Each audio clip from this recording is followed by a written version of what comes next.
श्री शिवाय नमस्तुभ्यम। भाइयों, आज हम वैशाख मास के 14वें अध्याय का श्रवण करेंगे। आज की कथा आरंभ करते हैं।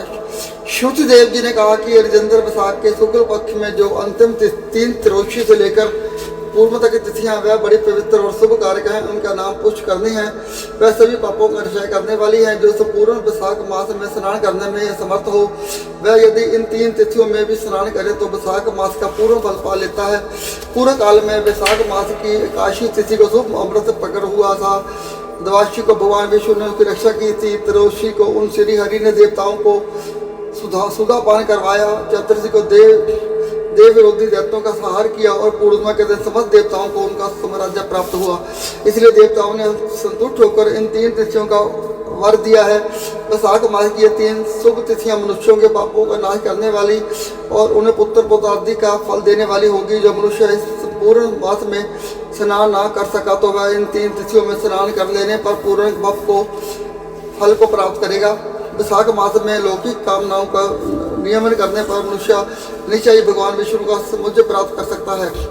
संपूर्ण महीने के नियम निभाने में असमर्थ मनुष्य अगर इन 3 दिन भी कामनाओं का संयम कर सके तो उतने से ही पूर्ण फल को पाकर भगवान विष्णु के धाम में आनंद का अनुभव करता है। इस प्रकार वरदान देकर देवता अपने धाम चले गए। इसलिए पुष्करणी नाम से प्रसिद्ध अंतिम 3 तिथियां पुण्यदायिनी, समस्त पाप राशि का नाश करने वाली और पुत्र आदि को बढ़ाने वाली है। जो उस वैशाख मास में अंतिम 3 दिन गीता का पाठ करता है तो उसे प्रतिदिन अश्वमेध यज्ञ का फल मिलता है। जो इन 3 दिनों विष्णु सहस्त्र का पाठ करता है उसके पुण्य फल का वर्णन करने में इस भूलोक और स्वर्गलोक में कौन समर्थ है। पूर्णिमा के दिन सहस्त्र नामों के द्वारा भगवान मधुसूदन को दूध से न लाकर मनुष्य पापहीन वैकुंठ धाम में आ जाता है।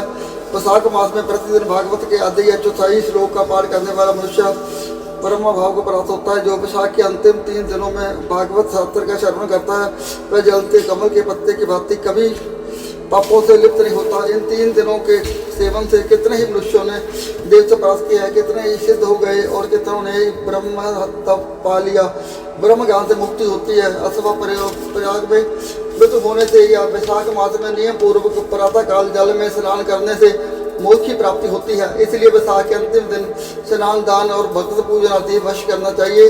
वैशाख मास के उत्तम महात्म का पूरा वर्णन रोग और शोक से रहित जगदीश्वर भगवान नारायण के सिवा और कौन कर सकता है। तुम भी वैशाख मास में दान आदि उत्तम कर्म का अनुष्ठान करो।